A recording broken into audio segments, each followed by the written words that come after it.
She was bleeding inside a supply closet while $1,000 champagne flutes clinked 40 feet away. Elara Voss had spent 4 years making the Hawthorne Gala look flawless. Tonight, she became the thing no one was supposed to see. A woman crumpled against a shelf of folded linen, ribs screaming, mascara cut through with sweat, dress torn at the shoulder where Cameron Vale had grabbed her and reminded her exactly what kind of man he was. Then the door opened, and the most dangerous man in Boston was staring directly at her. If you've ever felt invisible until the wrong moment made you visible, stay with me until the end of this story. Drop a like and tell me in the comments what city you're watching from. I want to see how far this story travels. The gala had been running for 3 hours and 40 minutes when Elara Voss finally allowed herself to disappear. Not for long. She knew better than that. In her line of work, disappearing even for 10 minutes meant something burned. A catering station that ran out of smoked salmon, a floral arrangement that tilted 6 degrees past acceptable, a guest with a dietary restriction who had been handed the wrong plate. The Hawthorne family did not tolerate visible failure. What they tolerated was a different matter entirely, but failure that guests could see, that was unforgivable. She slipped through the service corridor behind the East Ballroom, past the stacked silver trays and the waitstaff moving in tight, practiced formation, and pushed open the door to the third-floor supply closet. She had memorized this room the way she memorized every room in the Hawthorne estate, not because she was obsessive, though perhaps she was, but because knowing where to disappear was a survival skill she had developed long before she ever set foot in a place like this. The moment the door clicked shut behind her, her left hand found her ribs. She pressed lightly and had to bite down on the inside of her cheek to keep from making a sound she couldn't take back. Broken. At least one. Maybe two. She'd known it the moment Cameron Vale had shoved her into the alcove behind the wine storage, known it when his forearm had connected with her side in that deliberate, practiced way that told her this wasn't temper. This was intention. Cameron Vale was 27 years old and had never been told no by anyone who mattered. And the way he had looked at her in the 45 seconds before she'd wrenched free and run told her that tonight he had decided she would be the next lesson in consequences. She had run. That was something. Her dress was not as lucky. The champagne silk had torn at the left shoulder, a 4-inch gash that couldn't be pinned and couldn't be explained. Her hair had come half down. There was a red mark on the inside of her right wrist where his grip had been, already darkening toward purple. And when she looked at herself in the small square mirror mounted above the supply shelves, she did not recognize the woman looking back. She looked like someone who needed help. Elara Voss did not ask for help.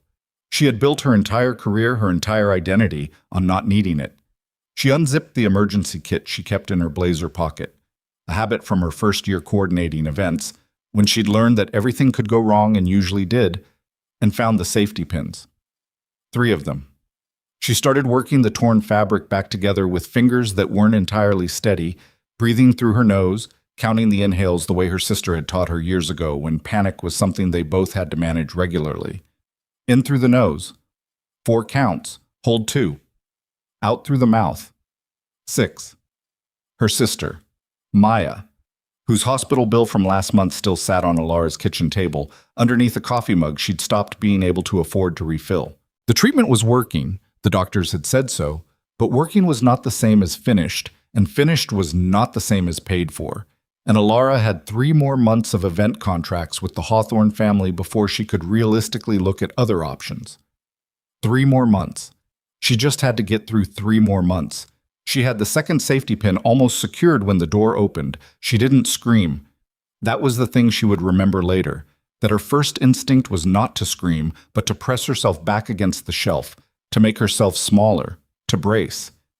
4 years of learning to be invisible in rooms full of people who would have preferred she stayed that way, and her body's response to a sudden threat was to shrink.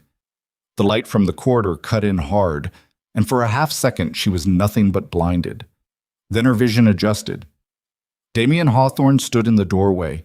He was taller than she always remembered, even though she had been in his proximity dozens of times.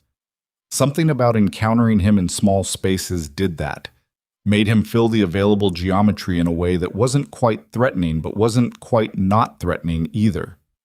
He was in his full gala attire.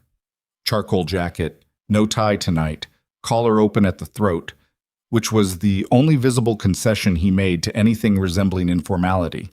His face was the face that appeared in quarterly financial reports and very occasionally in gossip columns, always described the same way: sharp, controlled, unreadable. He was staring at her, not at her torn dress, though she could see the moment his eyes caught the safety pins and understood them, not at the emergency kit still open in her hands, at her face, at whatever was written there that she hadn't had enough time to put away.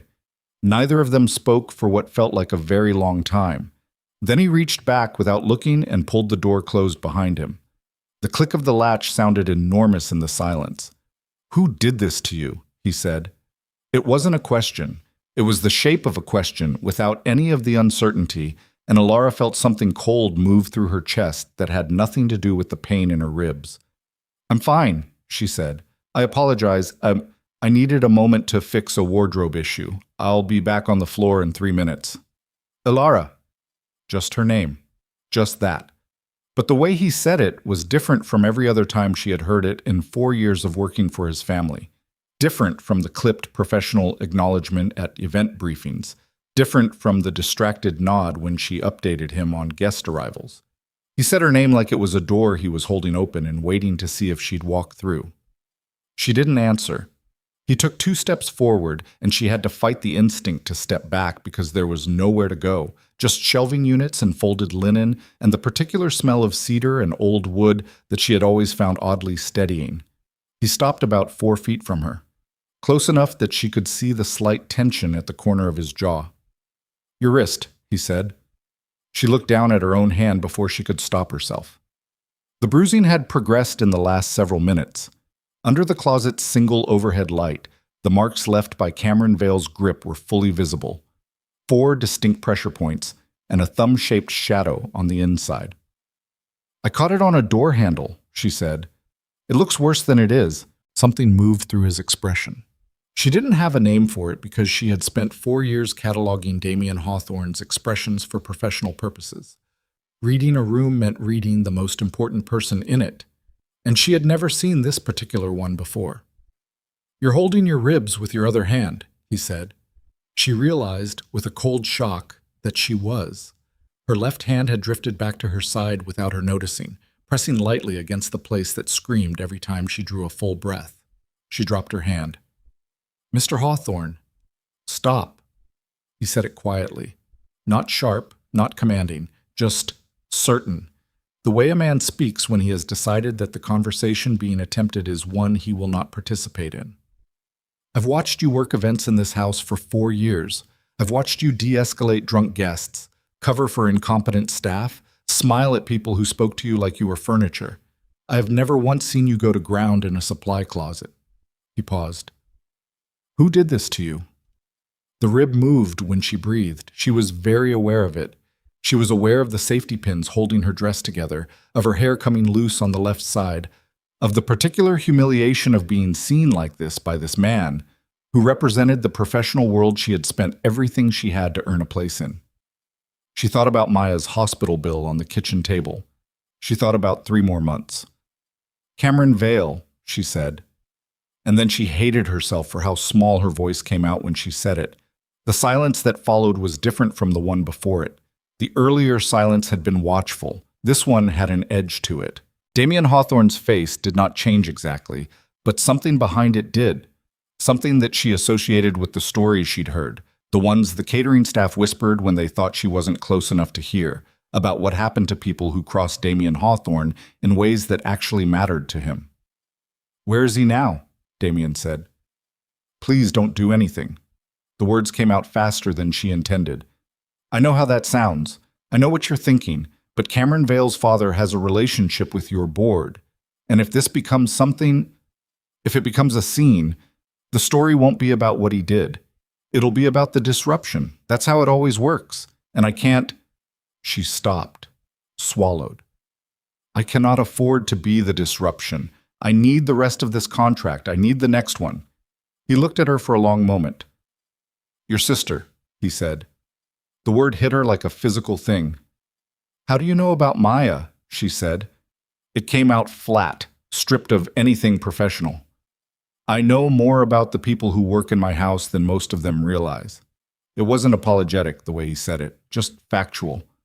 I know you've been supporting her treatment for 2 years. I know the expenses have increased.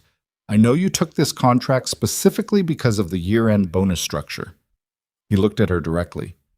I also know that none of that is a reason to let a man who assaulted you walk back into a ballroom full of people and finish his champagne.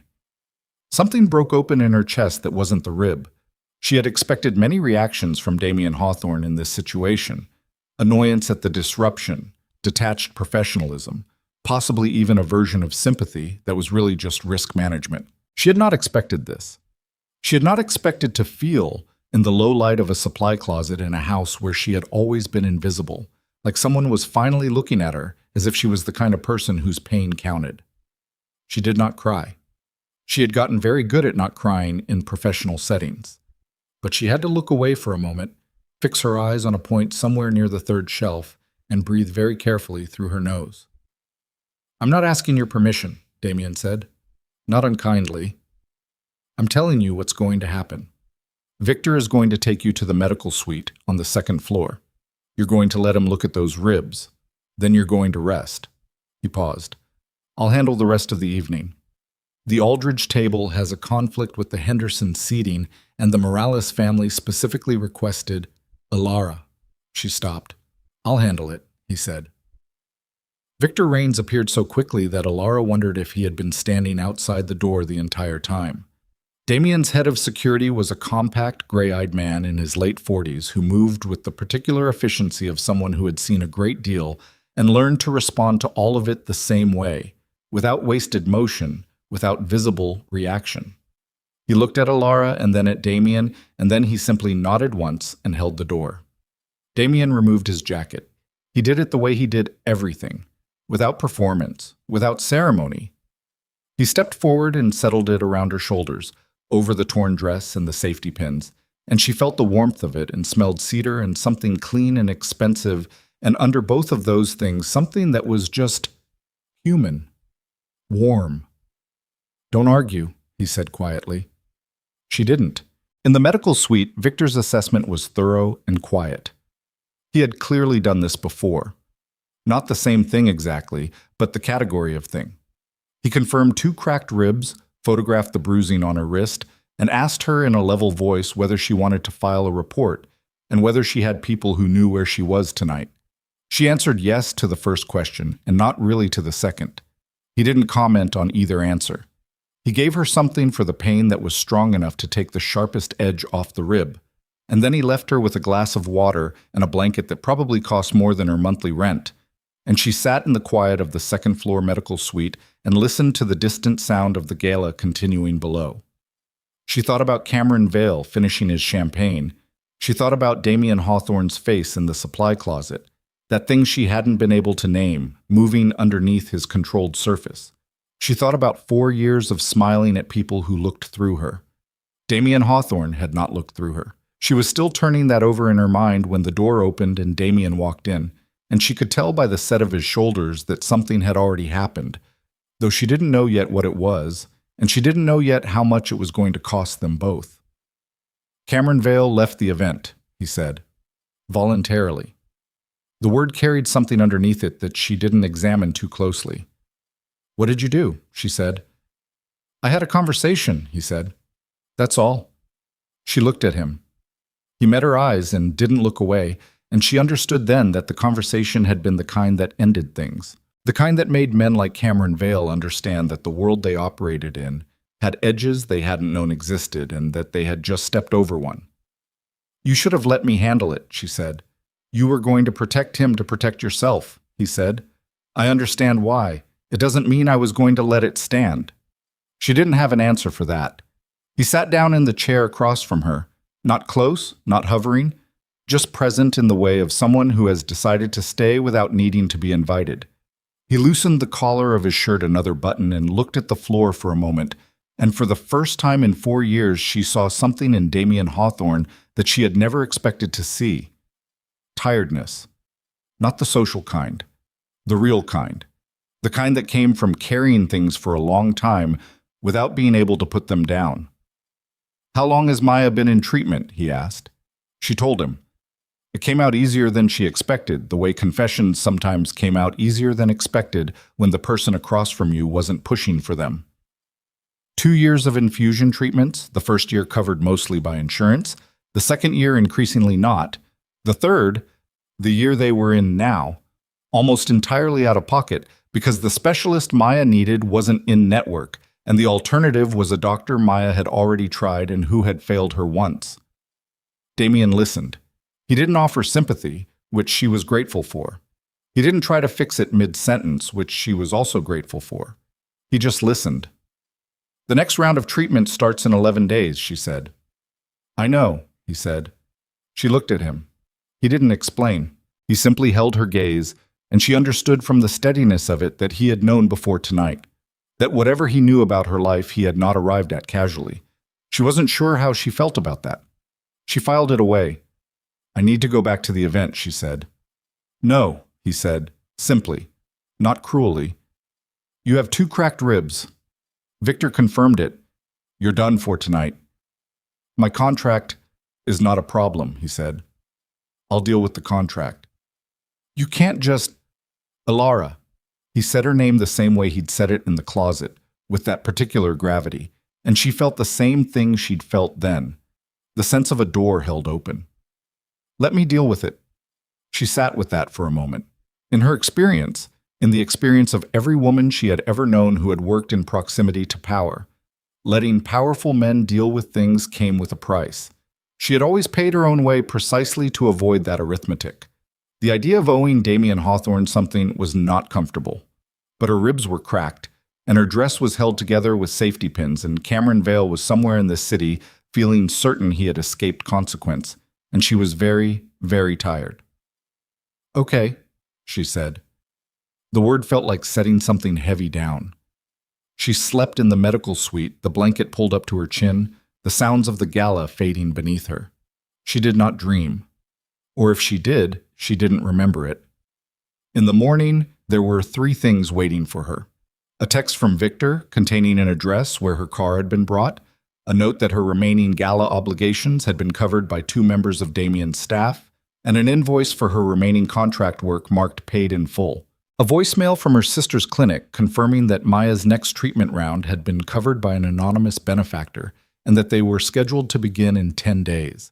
And a single message from Damian Hawthorne sent at 4:17 in the morning. It said, "You are safe. Rest." Elara stood in the kitchen of her apartment with the phone in her hand and the coffee she couldn't quite afford getting cold on the counter, and she thought about the bruises on her wrist, and she thought about the man who had sat across from her in a chair and just listened. She thought about Cameron Vale. She thought, voluntarily. Something about that word had been bothering her since he'd said it. Voluntarily. Cameron Vale had voluntarily left a party where his family had standing, had voluntarily given up the social capital of being seen, had made himself invisible in the middle of a room that rewarded visibility. The kind of man who did what Cameron Vale had done to her in that alcove did not do things voluntarily, not unless someone had made the cost of staying considerably more frightening than the cost of leaving. She set the phone down on the kitchen table next to Maya's hospital bill. Maya's hospital bill, which was paid. She picked the phone back up. She thought about what it meant to be safe, and who had the power to make a man like Cameron Vale understand what safety for someone else actually cost. She thought about the stories the catering staff whispered. She thought about Damian Hawthorne's face in the supply closet, not the controlled surface, but the thing underneath it, the thing she hadn't been able to name. And for the first time, she thought she might know what it was. She typed back, "Why did you do all of this?" 3 minutes passed. Then his reply came. "Come to the estate tomorrow. There are things I should have told you a long time ago." She stared at the message. Outside her window, Boston was starting up its morning. Cabs and delivery trucks, and the particular relentless noise of a city that didn't pause for anyone's private reckoning. She had lived here for 6 years, and sometimes the city felt like the most indifferent thing she had ever encountered. Enormous and loud and completely uninterested in whether she was okay. But last night, in a supply closet, Someone had looked at her like she mattered. She pressed reply. "I'll be there." She set the phone down again. Across the city, in a building she had never seen the inside of, something was already in motion that she didn't yet have the language to understand. Something that had begun not last night, but 4 years ago, the first time Damian Hawthorne had watched her de-escalate a drunk guest with nothing but a steady voice and a glass of water, and had felt something he hadn't expected to feel. But she didn't know that yet. She would know it tomorrow. The Hawthorne estate looked different in daylight. Elara had been through its gates more times than she could count, but always in the operational mode, clipboard in hand or earpiece in, moving fast, thinking 3 steps ahead of whatever was about to go wrong. She had never arrived like this. Slowly, in the passenger seat of a car Victor Rains had sent without being asked, ribs wrapped, dress ordinary, nothing professional about any of it. The grounds were quiet. The event tents had already been struck. Damian's staff worked fast, and the back lawn showed only the ghost of last night's gala in the faint compression of the grass where the dance floor had been. Someone had collected every champagne flute. Someone had removed every trace. By noon, it would look like nothing had happened here at all. She knew how that felt.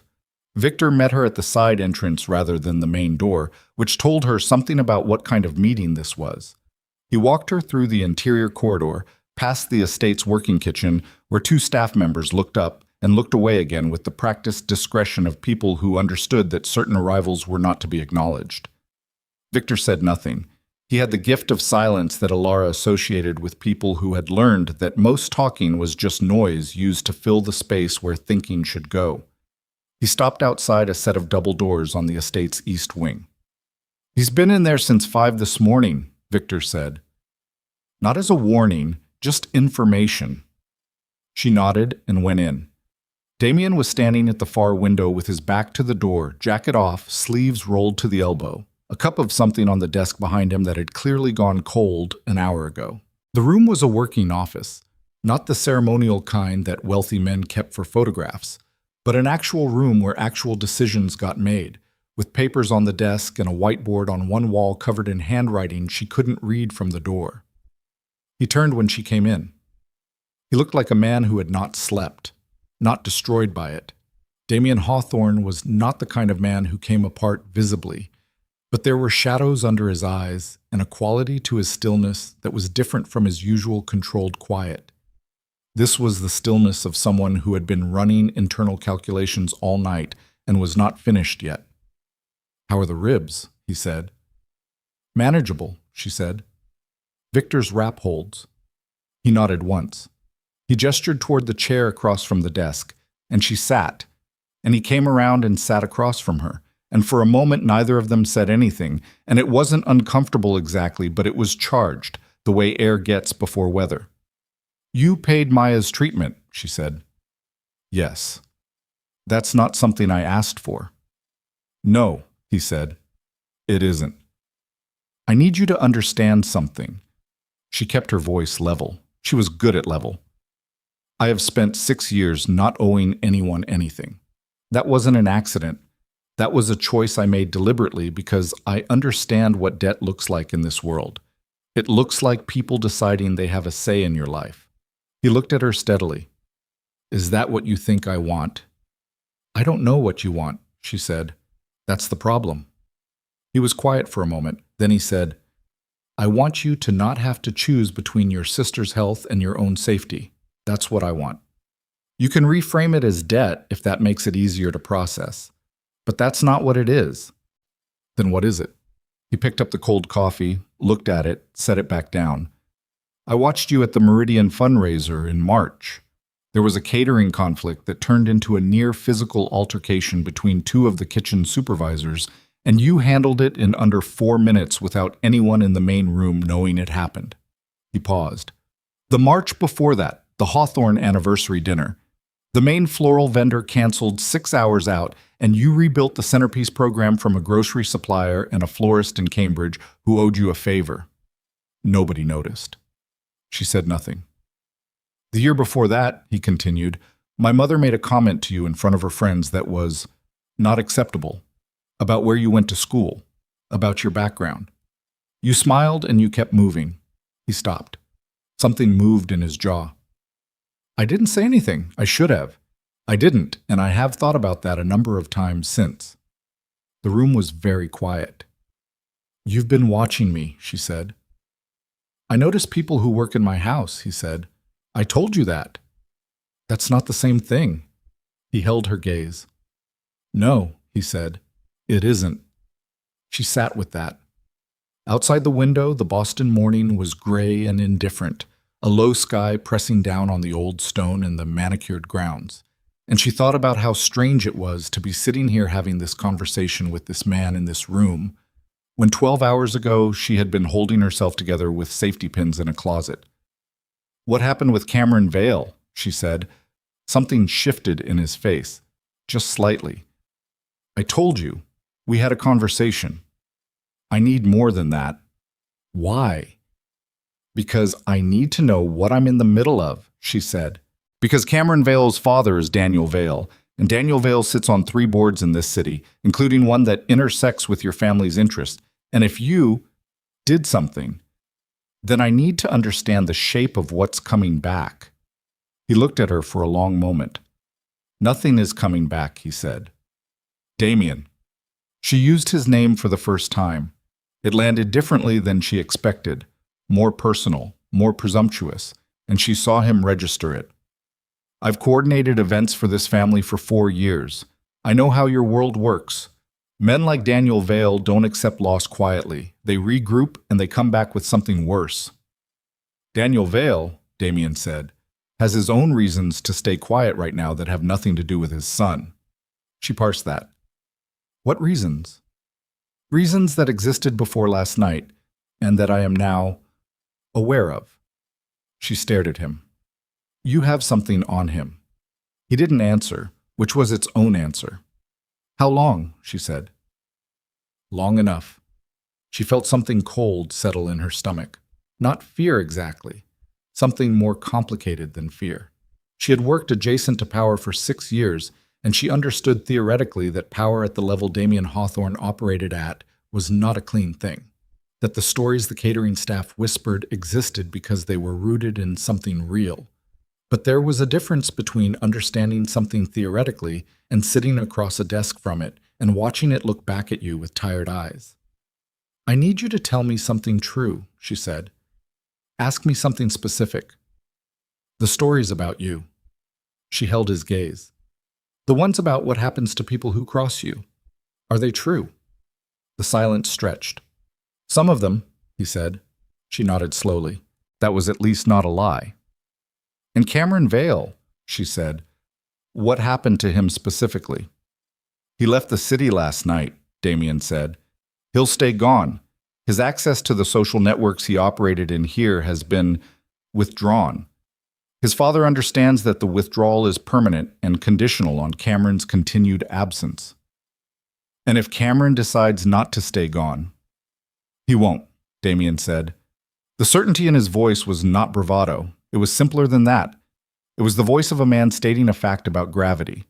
She breathed carefully through the wrapped ribs. You did this for me. Yes. Why? He looked at her for a long time before he answered, and she had the sense that he was deciding, not what to say exactly, but how much of the truth to let out at once, the way you open a pressure valve by increments instead of all at once. Because you are the only person who has worked in this house for 4 years, he said, who has never treated me like a transaction. He paused. Everyone in my life wants something. My board wants returns. My family wants stability. My staff wants security. The people I do business with want leverage. He stopped. You asked me once, 2 years ago, at the Lincoln anniversary dinner, whether I wanted my coffee before or after the speeches. Not because it was your job to manage my schedule, because you noticed I hadn't eaten and you thought I might need it. He looked at the cold cup on the desk. Small thing. You probably don't remember it. She did remember it. She hadn't known why she'd done it at the time. It had been instinctive, the way taking care of people was instinctive for her, a reflex she'd developed young. She hadn't thought he'd noticed. That's why you paid my sister's treatment, she said. Because of a cup of coffee. Because of 4 years of watching you take care of everyone in every room you walked into, he said, and never seeing anyone take care of you back. She had to look away from that. She fixed her eyes on the whiteboard across the room, on the handwriting she still couldn't read, and she thought about Maya, and she thought about the bill on her kitchen table, and she thought about Cameron Vale's hand on her arm in that alcove, that precise, deliberate grip, and she thought about the word Damian had used, voluntarily. "This changes things," she said. "You understand that?" "I know." "Between us professionally, between me and this family professionally. If anyone finds out that you—" "No one will find out anything," he said. "Victor is the only person who knows the full picture, and Victor has been with me for 11 years. "That's not what I mean." She looked back at him. "I mean that I know now. I know what you did and why, and I can't unknow it. Which means every time I'm in this house doing my job, I'm carrying something that changes the nature of the job." She paused. "I don't know if I can do that." Something moved across his face. Not hurt exactly. She didn't think Damian Hawthorne allowed himself the luxury of hurt, or at least not where it showed, but something adjacent to it. "Then don't do the job," he said. She blinked. "What?" "Stop doing the job," he said. "Not because I'm firing you. Because maybe the job was never the point."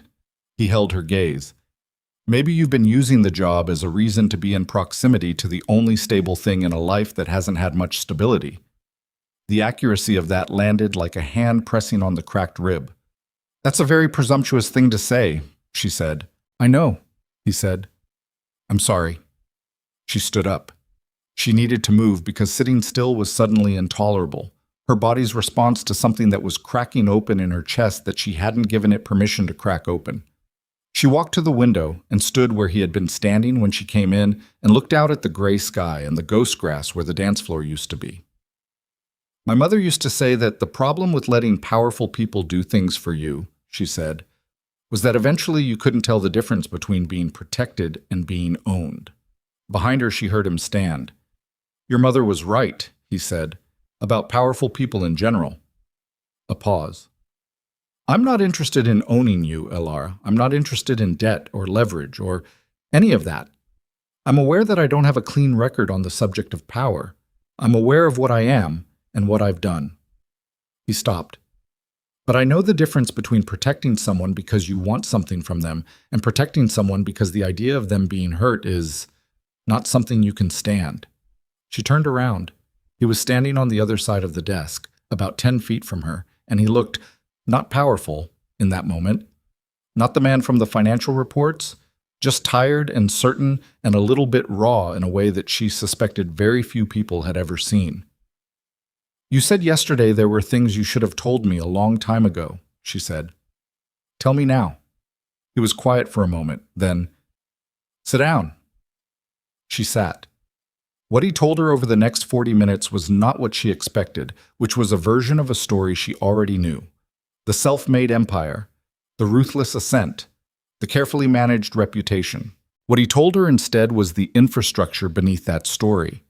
The alliances with men who operated outside conventional channels. The ways the Hawthorne name had been protected not through legal precision, but through the kind of persuasion that didn't leave paper trails. The 3 situations in the past decade where someone had pushed against the Hawthorne interests and found that the cost of pushing was higher than they'd anticipated. He told her without drama and without apology, and he watched her face the entire time. She listened without looking away. When he was done, the room was very quiet. "Why are you telling me this?" she said. "Because you asked me to tell you something true." "You didn't have to tell me all of it." "I know," he said. "But if this, whatever this is, if it goes anywhere, I need you to know what you're deciding. I'm not going to let you walk into something without knowing what it costs." She looked at him. "Most men in your position," she said slowly, "would manage the information. Tell me enough to seem honest. Keep the rest." "I'm aware of that." "Why aren't you doing that?" He looked at her for a long moment. "Because I've spent 20 years managing information," he said, "and I'm tired of it. And you specifically—" He stopped, and for just a fraction of a second, something flickered through his expression that was unguarded in a way she had never seen from him. "You specifically are someone I don't want to manage." The door opened without a knock. They both turned. Victor Rain stood in the doorway with the particular expression he wore when the situation had changed, and not for the better. Not alarmed exactly, because Victor didn't do alarmed, but alert in a focused, narrow way. "We have a problem," he said. Damian's face closed down instantly. The tiredness disappeared. What replaced it was the version of him that the financial reports knew. "What?" "Daniel Vale," Victor said. "He's calling in a debt. Hargrove on the city council is moving to initiate a review of the Hawthorne East Harbor development. They're calling it a zoning compliance audit, but the timeline and the target make the point clear." Damian was silent for exactly 3 seconds. "When did this start moving?" he said. "Filing came through an hour ago. Someone had it drafted before last night was over." Victor's gray eyes moved briefly to Elara and back. This wasn't reactive. This was already loaded. Elara felt the blood drain from her face. "He knew," she said. "Cameron knew last night was going to go the way it went. He was already, this was already prepared." Neither man contradicted her. She stood up. "This is because of me." "No," Damian said. "Damian, this is because Daniel Vale has been looking for a pressure point for 18 months, he said. "Last night gave him a reason to use it. That's not the same thing as it being because of you." "It's the same outcome," she said. "The outcome isn't settled yet," he said. He was already moving. To the desk, to his phone, to the whiteboard, and she could see the shift happening in real time, the way he reorganized himself around a crisis. The particular efficiency of a man who had navigated pressure before and knew which levers to reach for first. She stood in the middle of his office and felt the ground shift beneath everything. Last night she had been a woman hiding in a supply closet, trying to hold her dress together and protect a professional relationship she needed to survive. This morning she was something else, something she didn't have clean language for. A woman who knew too much about a man who had chosen to let her know it, standing in the middle of a power struggle that was now going to determine whether Cameron Vale's assault on her was going to go unanswered or whether answering it was going to cost Damian Hawthorne something that mattered. She thought about her mother's words, the difference between being protected and being owned. She thought about Maya's treatment starting in 10 days. She thought about the way Damian had said, "I'm tired of it." "Tell me what I can do," she said. Victor looked at her. Damian looked at her. "You don't have to," Damian started. "Tell me what I can do," she said again. Steadier. "I'm not asking to be involved. I'm already involved. That happened last night. So tell me how to be useful instead of a liability." Something crossed Damian's face that she filed away for later examination. Then Victor said, "There's a board member, Aldridge. He was at the gala last night, and he has history with Vale that predates any of this. If someone with a neutral standing and a credible professional relationship reached out to him before noon today—" "I know Aldridge," Elara said. "I've coordinated 4 events where he was the primary host contact. He trusts me." Victor looked at Damian. Damian looked at Elara. "This puts you in it," he said quietly. "I told you," she said. "I'm already in it." Outside the window, the gray Boston sky had begun to produce a thin, hard rain, and somewhere across the city, in an office she'd never seen, Daniel Vale was making phone calls with the confidence of a man who believed he had found the thing that Damian Hawthorne could not afford to protect. He was wrong about that, but none of them knew yet exactly what it was going to cost to prove it. Aldridge picked up on the second ring. Elara had stepped into the corridor outside Damian's office to make the call, not because she wanted privacy from him, but because she needed to hear herself think, and thinking in the same room as Damian Hawthorne had become, in the last 2 hours, a more complicated proposition than it used to be. She stood near the window at the end of the hallway, watching the thin rain streak the glass, and kept her voice at the register she used for professional calls. Steady, warm, carrying just enough confidence to make the person on the other end feel that everything was under control, even when it wasn't. Elara. Robert Aldridge had the voice of a man who had been in boardrooms for 40 years and had learned to make warmth sound like a decision rather than a reflex. "I was going to reach out to you, actually. Last night was beautifully run, considering the circumstances." She registered the pause before circumstances, and understood that he knew something had happened, which meant information was already moving through the network. That was faster than she'd hoped. "Thank you, Robert," she said. "I wanted to follow up on something that may be relevant to you. Are you in a position to talk privately?" A brief pause. "Give me 2 minutes." She heard the sound of a door closing on his end, and then quiet. "Go ahead," he said. She told him about the zoning review filing. She told him the timeline. She did not tell him about the alcove or Cameron Vale's hands or her cracked ribs, because those things were true, and they mattered, but they were not the currency that moved men like Robert Aldridge. What moved Robert Aldridge was the thing she told him next, that Daniel Vale's filing cited a precedent from the Harbor District rezoning of 2019, which Elara knew because she had personally coordinated the Hawthorne Foundation's community stakeholder dinner that preceded that rezoning. And she had listened carefully to every conversation at every table, because listening carefully was how she survived. And what she had heard at table 7 that night was Robert Aldridge and Daniel Vale having a disagreement that ended with Vale saying something in a low voice that made Aldridge's face go very still. She didn't know what Vale had said. She had only heard the aftermath, but she knew that Robert Aldridge had not spoken to Daniel Vale directly since that dinner. She mentioned the dinner. She mentioned table 7. She left the rest of it implied because men like Aldridge were insulted by over-explanation. The silence on his end lasted 4 seconds.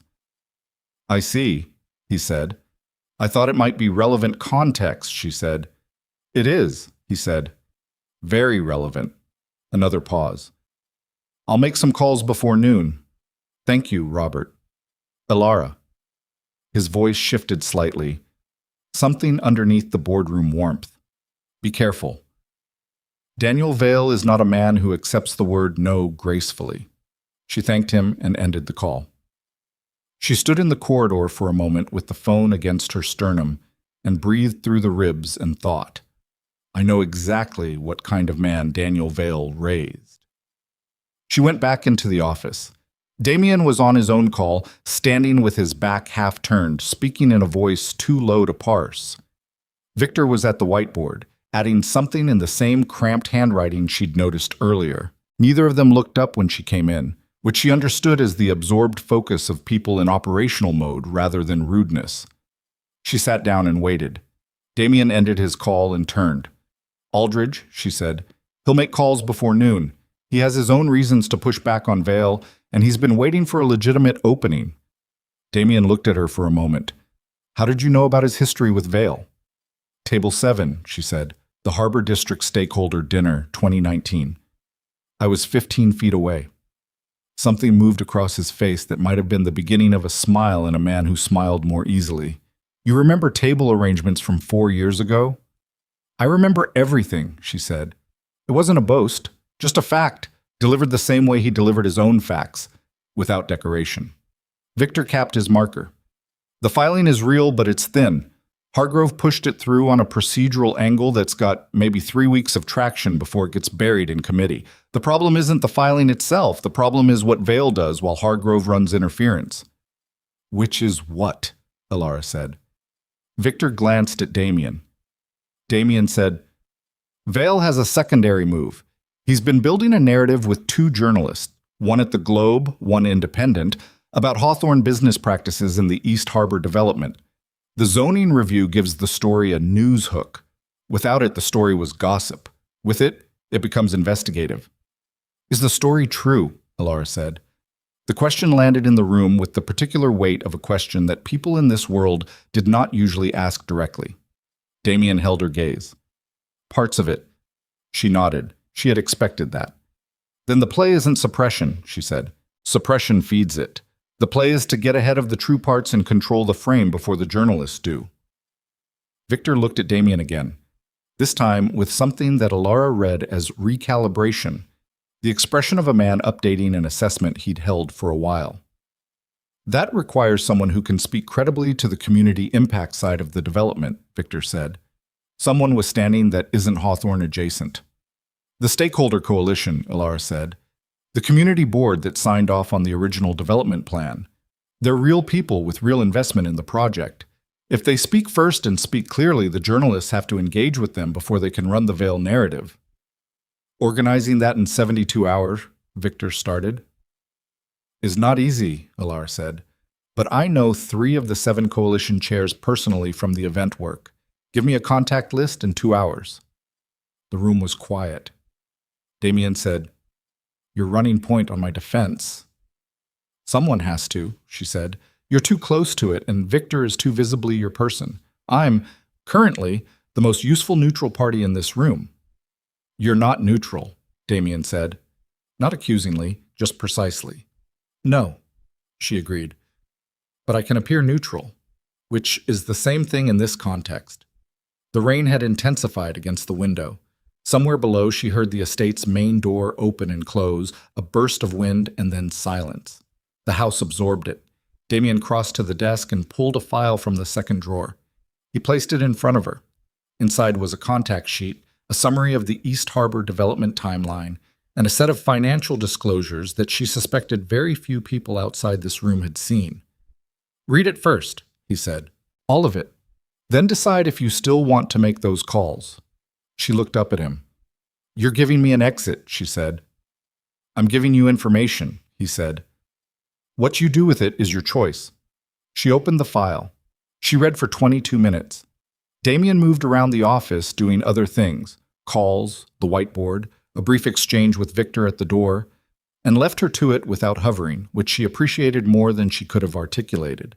The development was largely what it appeared to be: community investment, legitimate construction, genuine job creation. The parts that were true in Veil's narrative were the parts about the financing structure in the first 18 months, a set of arrangements that were legal but leveraged, built through relationships with 2 private equity groups that operated in the gray border between conventional finance and something considerably less conventional.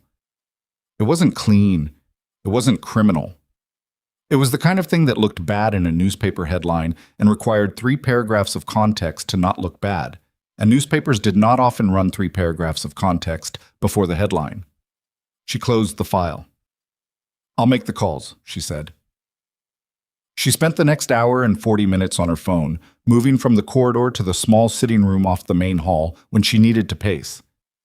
She reached 2 of the 3 coalition chairs directly and left precise, carefully worded messages for the 3rd. She did not mention Damian by name in any of the calls. She talked about the development, the community impact, the way a procedural audit could weaponize the appearance of wrongdoing when no actual wrongdoing existed. And she asked each person a version of the same question.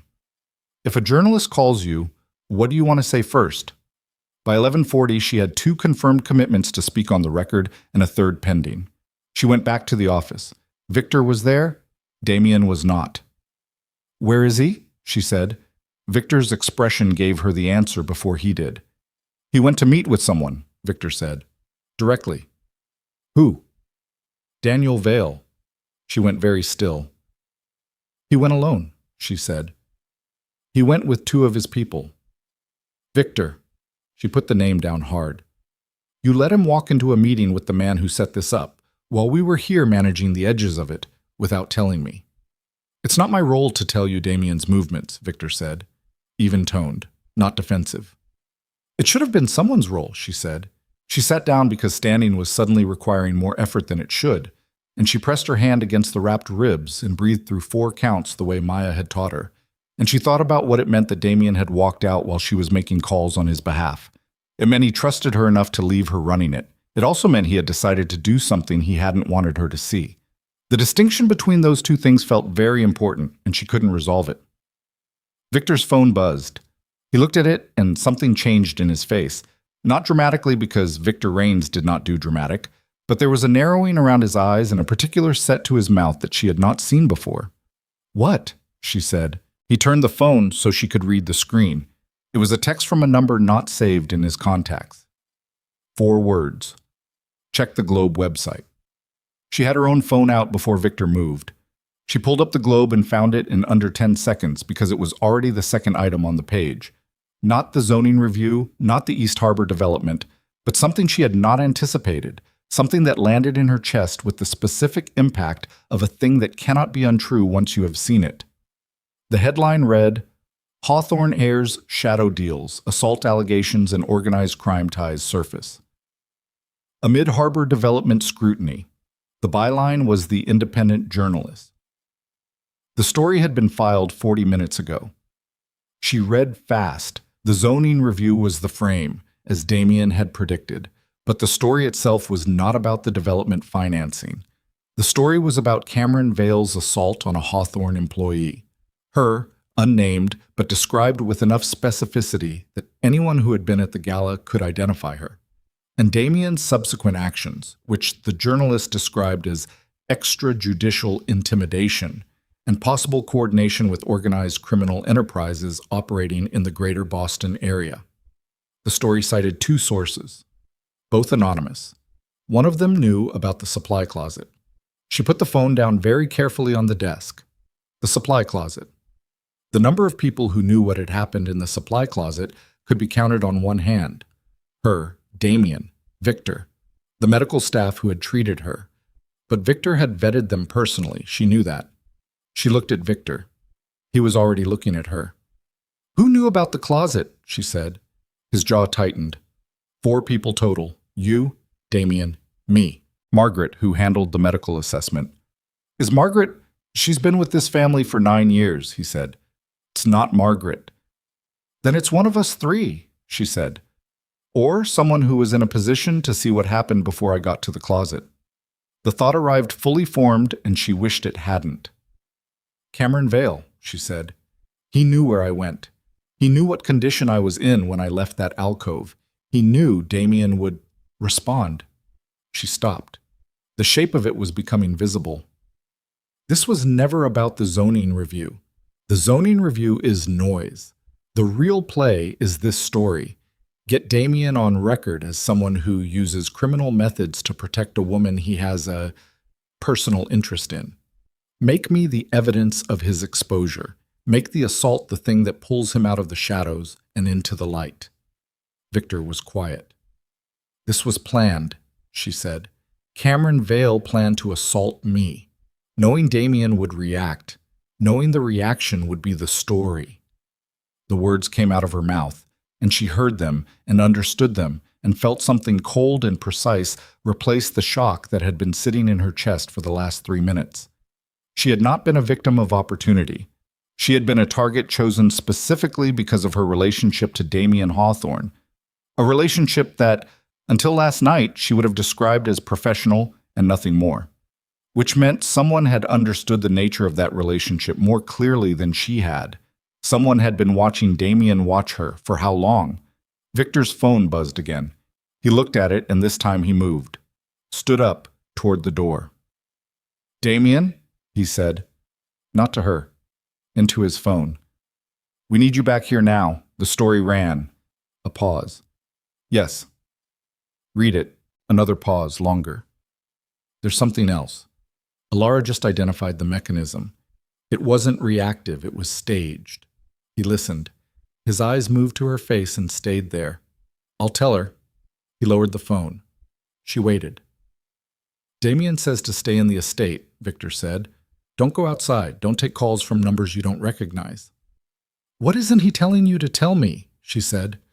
Victor was quiet for a moment that lasted precisely long enough to confirm that there was something. "Victor." "The journalist's second source," he said. Damian recognized the description of what was said, the phrasing, the specific details about his history, the things in the story that go beyond Cameron Vale and the gala. He stopped. "There are things that only someone close to him would know." The room was very quiet. "How close?" she said. "Family close," Victor said. She heard it, and she understood it, and she sat very still while the understanding moved through her like cold water finding the lowest point. Family. The Hawthorne family. The family she had worked for, professionally and carefully, and with complete discretion, for 4 years. The family whose events she had managed and whose guests she had protected, and whose disasters she had quietly prevented from becoming visible. One of them had fed the story. One of them had known about Damian and had known about her and had decided that last night, when everything broke open, was the moment to use what they knew. "Which one?" she said.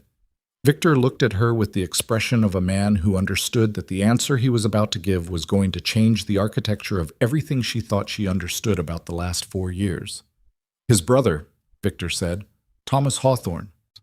She had coordinated Thomas Hawthorne's engagement party. She had managed the seating for his rehearsal dinner. She had spent 3 days working alongside his personal assistant to ensure that his wedding, the Hawthorne family event of the decade, the one that had made her career in this world, went without a single visible flaw. Thomas Hawthorne had shaken her hand afterward and said she was the best in the business. She had thanked him. She thought about that handshake now and felt something she did not have a clean word for. Not betrayal exactly, because betrayal required a relationship, and what she'd had with Thomas Hawthorne was professional, and not quite rage. Though rage was present at the edges, but something more fundamental than both of those things. The particular vertigo of discovering that you have been operating with an incomplete map of the territory you thought you understood. She stood up. "Where is Thomas now?" she said. "Unknown," Victor said. "He didn't come to the gala last night." Damian noted the absence, but didn't... Victor stopped. Didn't think to question it until now. She moved to the window. The rain had gotten heavier. She pressed her fingers against the cold glass and thought about the supply closet and Cameron Vale's practiced grip in the way none of it had felt random even at the time, but she had told herself it was random because the alternative was worse. The alternative was this: that she had been placed in that alcove. That Cameron Vale had known she would be there, alone, between 8:40 and 9, because her schedule placed her in the East Wing service corridor at that time, every gala, every event, because it was in the detailed event timeline that she submitted to the Hawthorne family office 2 weeks before every function. Thomas Hawthorne had access to those timelines. "He knew where I'd be," she said. Her voice came out flat. "Thomas gave Cameron my schedule." Victor said nothing, which was confirmation. She turned from the window. Her hands were steady. She was surprised by that. Inside her chest, everything was reorganizing itself around this new geometry, painful and necessary like bone resetting, and her hands were steady. "Damian doesn't know yet," she said. "Not the full picture. He knows Thomas is the source, but he doesn't know Thomas gave Cameron the schedule." "He will when he gets back," Victor said. "How long has Thomas wanted to damage him?" she said. Victor looked at her for a long moment. "That's a conversation for Damian." "I'm asking you." Another pause. Then, "Long enough that this wasn't improvised. Long enough that when an opportunity presented itself, he had pieces already in position." She thought about what it cost to have pieces in position. The patience of it. The sustained cold intention of watching your brother and waiting for the right fault line. She thought about Damian's face this morning. The tiredness. The raw admission. The way he had told her things he said he was tired of managing. He was going to walk back into this estate and find out that the person who had broken his most carefully constructed silence was his own brother. And he was going to find out that she had been the instrument used to do it. Not a victim. An instrument. She felt the shape of what was coming and understood that there was no version of the next several hours that did not require her to make a choice she could not take back. She could leave. She could walk out of the Hawthorne estate right now, take her cracked ribs and her incomplete knowledge and remove herself from a situation that had already cost her more than she had agreed to pay. The story had her in it, but unnamed. She could plausibly maintain distance, protect her career, go back to the life she had been building before a supply closet door opened and changed the geometry of everything. She could leave. She thought about Damian coming back through that door. She thought about him finding out about Thomas. She thought about him finding out alone. Her phone buzzed on the desk. Unknown number. She looked at it and did not pick up because Victor had told her not to, because she was still following the instructions of a man who was not here. It buzzed again. On the third buzz, she picked it up. "Miss Voss?" The voice on the other end was male, dry, entirely without effect. Not Cameron, not Thomas. Someone she had never heard before. "My name isn't important. What's important is that you understand you have approximately 4 hours before the second part of that story runs. The part with your name in it, the part with your sister's name in it." The rib moved when she pulled in a sharp breath. "What do you want?" she said. "A statement," the voice said. "On record, that Damian Hawthorne coerced you into silence about the assault, that the payment to your sister's clinic was not a gift but a mechanism of control, that you were, in effect, purchased. A pause. You give us that statement, and your name stays out of the rest of it. Your sister's name stays out. You go back to your life. She looked at Victor. He was watching her face. He could not hear the call, but he could read her expression, and what he read there made him go very still. And if I don't give you the statement, she said, then the story that runs in 4 hours is not about Damian Hawthorne's business practices, the voice said. It's about you, about the injured woman who accepted money to stay quiet, about your sister's treatment paid for by a man with organized crime connections, which makes the clinic question their own compliance position, which means the treatment stops, she said. The treatment becomes complicated, the voice said.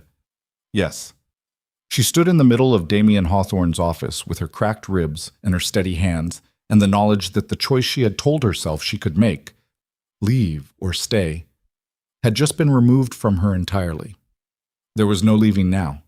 There was only what she did in the next 4 hours and what it cost, and whether the woman she was when she came out the other side bore any resemblance to the woman who had walked into a gala the night before believing that endurance was the same thing as strength. I'll call you back, she said. You have 1 hour, the voice said. The line went dead. She set the phone down.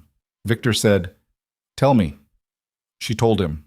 When she finished, the room was very quiet, and outside the rain came down in gray sheets against the Boston morning, and somewhere across the city, Damian Hawthorne was sitting across from Daniel Vale, not knowing that the real war had never been about the harbor development at all. It had been about the one thing he had let himself need, and the brother who had watched him need it and decided to burn it down. Victor moved first.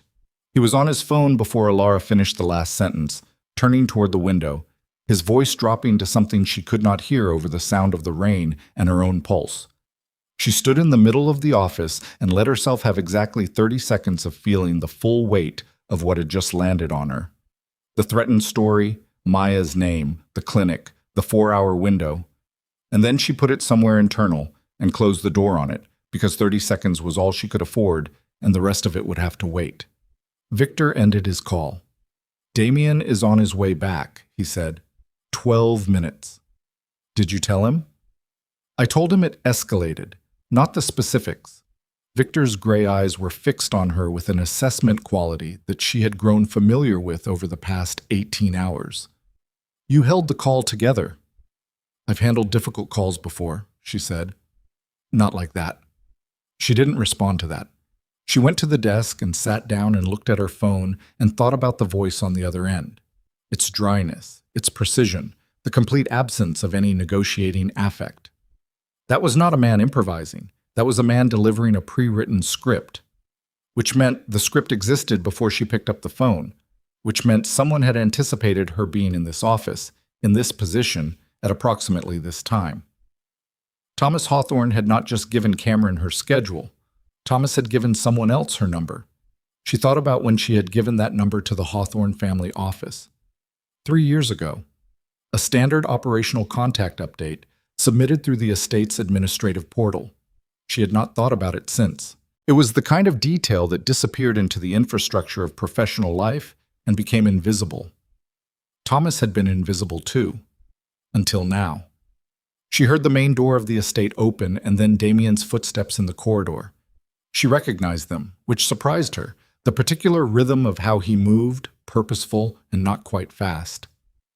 And then he was in the doorway, and he was reading the room in the way she had watched him read rooms for 4 years, the quick sweep that cataloged everything before he spoke. He looked at her face. He looked at Victor. Tell me, he said. Victor told him. He did it in under 2 minutes, clean and sequential, and Damian stood in the doorway the entire time and did not move and did not speak, and his face did not change, and Elara watched him absorb it. The story, Thomas, the call, the 4-hour window, Maya's treatment, and she watched the thing beneath his controlled surface and tried to identify it. When Victor finished, Damian was quiet for 7 seconds. Then he walked to the desk and sat down in the chair across from her, and he looked at her directly, and what she saw in his face was not what she had expected. She had expected rage, or the cold efficiency that preceded rage in men like him. What she saw instead was something that looked briefly and unmistakably like grief. My brother, he said. Yes, she said. He looked at the desk. His hands were flat on the surface, fingers spread, and she could see the slight tension in his knuckles, the only visible evidence of what he was managing internally. He gave Cameron your schedule, he said. That's the most likely mechanism, she said. Yes, which means he knew what Cameron would do with it.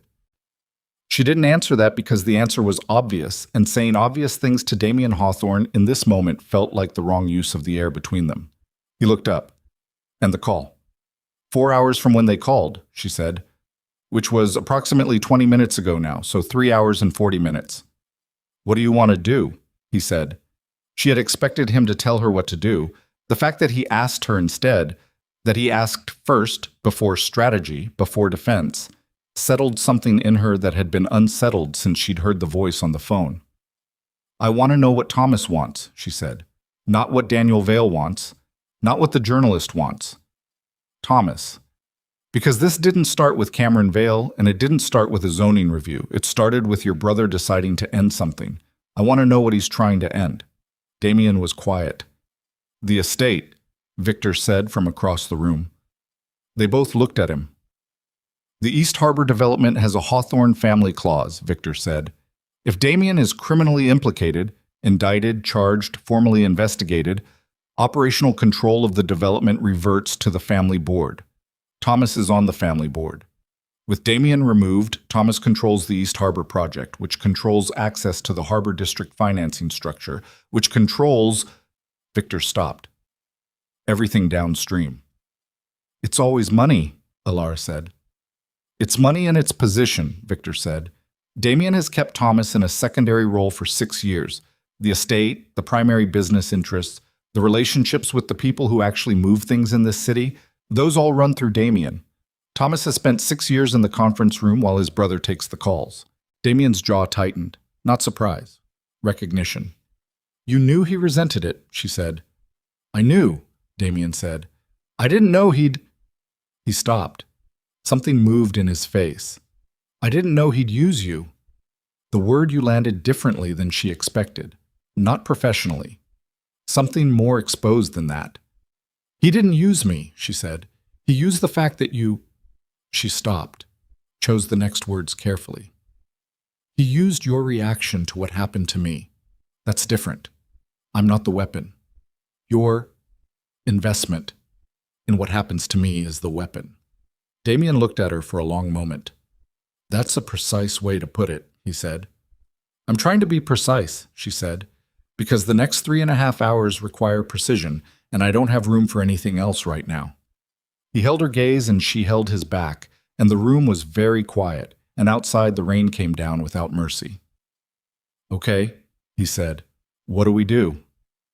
She had been building it since Victor ended his call, the shape of it, the sequence. She laid it out for them both, not tentatively, not with the professional deference she had used in Damian's world for 4 years, but directly, because there was no time for deference and the situation required someone to think faster than the other side expected. The statement the anonymous voice had requested was a trap with one entrance and no exits. Give it, and the story ran anyway, just with her as willing participant rather than victim. She had understood that the moment the voice laid out its terms. You did not offer a woman protection in exchange for testimony and then keep your word. You took the testimony and used it to make the original story worse. So the statement was not an option. What was an option was Thomas. Thomas Hawthorne had moved carefully for 6 years, building his position on the family board, cultivating relationships with the men who circled the Hawthorne empire without ever being fully inside it. Men like Daniel Vale, men who understood that Damian's power was real, but that real power always had a human perimeter, and human perimeters had weak points. Thomas had found Elara as the weak point and had spent, how long she didn't know yet, months probably, maybe longer, building a mechanism to use her. But mechanisms had builders, and builders left traces. The administrative portal, she said, the one where I submitted my contact information 3 years ago. Who has access to that? Victor answered without hesitation. Family members, senior estate staff, the administrative coordinator. 6 people, total. Can you pull the access logs for the past 18 months, she said. Specifically who accessed my file and when. Victor was already on his phone. She looked at Damian. Thomas gave Cameron my schedule. But to give Cameron that information, Thomas had to have pulled it from somewhere, because Cameron Vale has no legitimate access to Hawthorne event operational files. The pull will be logged. If the logs show Thomas accessing my file in the 2 weeks before the gala, it's not criminal, Damian said. It's not even irregular. He's on the family board. He has access rights. It's not criminal, she agreed, but it's a pattern. And patterns tell a story that's more credible than a 4-hour deadline and an anonymous phone call. She paused. I want to call the journalist.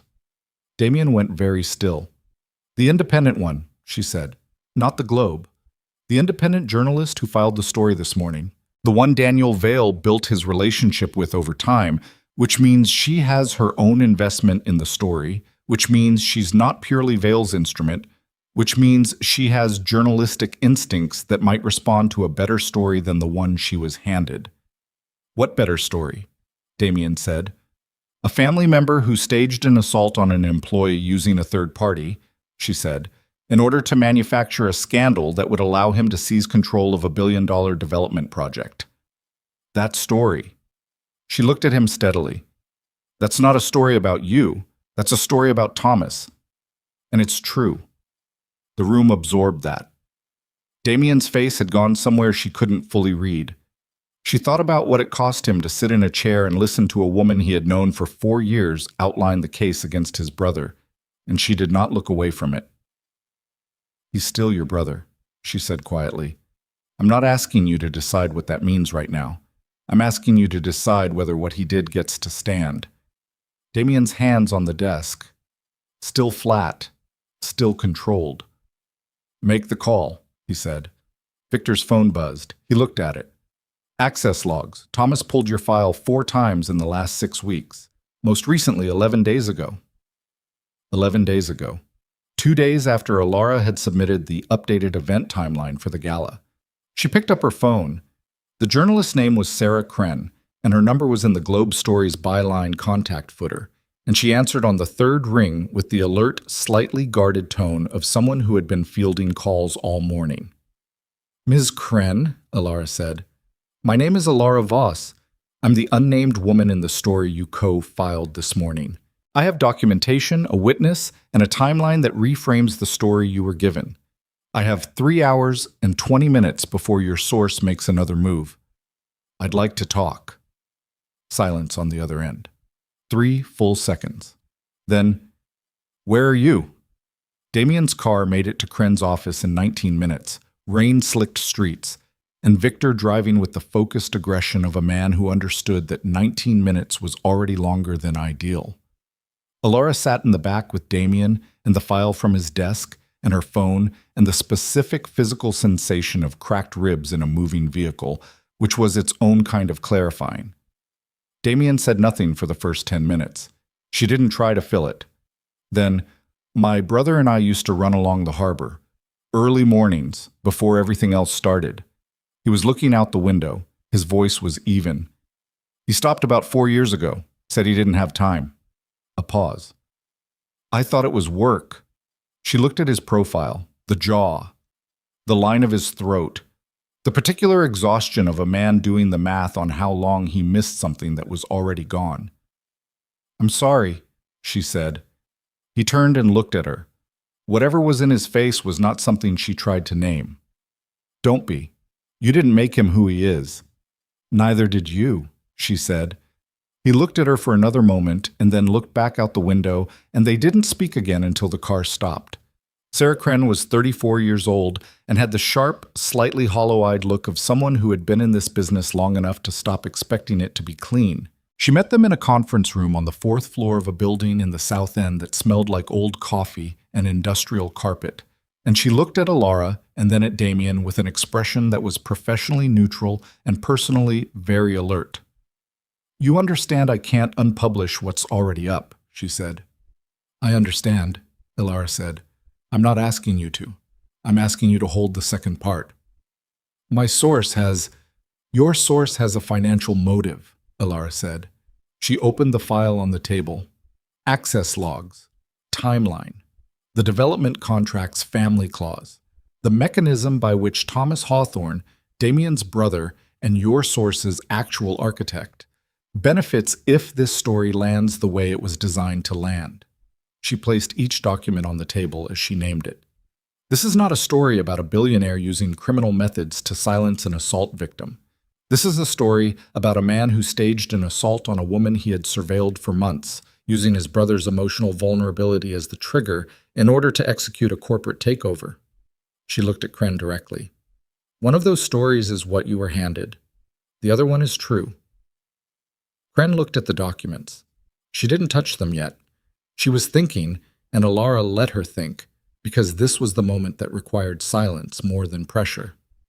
If I pull the second piece, Kren said, and what you're giving me doesn't hold up. It holds up, Elara said. Victor Rains will provide a sworn statement about the access logs. I will go on record as the named subject of the assault. The clinic that received the anonymous payment for my sister's treatment will confirm the payment structure, which does not resemble coercion because it isn't coercion. She paused. You were given a story built on a woman's pain. I'm asking you to use the truth of that pain instead of a manufactured version of it. Kren looked at Damian. Damian said nothing. He had said nothing since they sat down. He was watching Elara with the same quality of attention he had given her in the medical suite, present and still and not performing composure. Actually composed, which was different. You're not going to say anything, Kren said to him. She's saying it, he said. Kren looked back at Elara. Something shifted in her expression. Not softened exactly, but recalibrated. I need 2 hours to verify the documents independently, Kren said. You have 2 hours, Elara said. I need your answer by then. They went back to the car. Elara sat down and felt the rib move and pressed her hand against it and breathed through her nose and did not let herself think yet about what happened if Kren said no. She filed that in the same place she had filed the voice on the phone and the 30 seconds of feeling and closed the door on it. Damian was watching her. You didn't eat today, he said. She almost laughed. That's what you're thinking about. I'm thinking about several things, he said. That's one of them. She leaned her head back against the seat. The rain against the car roof was steady and gray and somehow steadying. Thomas is going to know we went to Kren, she said. Yes. He'll move the timeline up if he can. He'll try, Damian said. Victor has people watching the clinic. If anyone approaches the clinic administratively or otherwise, we'll know before they make contact. And Thomas himself. Damian's jaw tightened. I'll handle Thomas. Damian, she turned her head to look at him. I need to know what handling Thomas means. I need to know before it happens, not after. He looked back at her and she held the look and did not blink. A conversation, he said. A real one. Not like Cameron Vale. How is it different? Because Thomas is my brother, he said. And what he did changes what we are to each other. But I'm not Cameron Vale's father, and Thomas is not Cameron Vale, and I don't settle things with family the way I settle things with enemies. She searched his face for the part that wasn't true. She didn't find it. Okay, she said. Victor's phone went off. He answered it, driving, one hand on the wheel, and listened for 45 seconds, and Elara watched his reflection in the rearview mirror and understood from the set of his eyes that the landscape had shifted again. Thomas is at the estate, Victor said. He arrived 20 minutes ago. He's in the main hall. He's asking for Damian. The car was quiet. He knows we went to Kren, Damian said. Not a question. He knows something moved, Victor said. Whether he knows specifically. He knows, Damian said. Thomas has always known when something moved. He said it without bitterness. Just the flat accuracy of a man who had lived in close proximity to another person's intelligence for his entire life and understood its shape. He looked out the window at the rain-soaked street. Take us back. The estate materialized through the rain, and Elara felt the particular quality of a place that had changed in the last 12 hours. Not physically, but atmospherically. The way the air in a room changed when something irrevocable had been said in it. The main door was open. The hall inside was lit. Thomas Hawthorne was standing in the center of it. He was younger than Damian by 4 years, and looked at today in a way he didn't always, something compressed around his eyes. his posture carrying a tension that Elara associated with a man who had made a large bet and was waiting to see the outcome. He was in a suit that cost what her monthly rent used to cost, and he was looking at the door when they came through it, and when his eyes found Elara, they moved there first before they found Damian, which told her something about where his calculation was centered. He had expected her to be diminished, or gone. The fact that she was standing next to his brother, walking in through the main door without deference, recalibrated something in his expression. "Damian," he said. "Thomas," Damian said. The word between them had weight, the kind of weight that only accrued between people who had shared a childhood and a name and then grown into different versions of what those things meant. Thomas's eyes moved back to Elara. "Miss Voss?" "Mr. Hawthorne," she said. He looked at his brother. "I think we should talk privately." "We can talk here," Damian said. Thomas's jaw shifted. "I understand there's been a misunderstanding about—" "Don't!" Damian said. One word. The room went very still. Thomas stopped. "I've known you for 34 years, Damian said.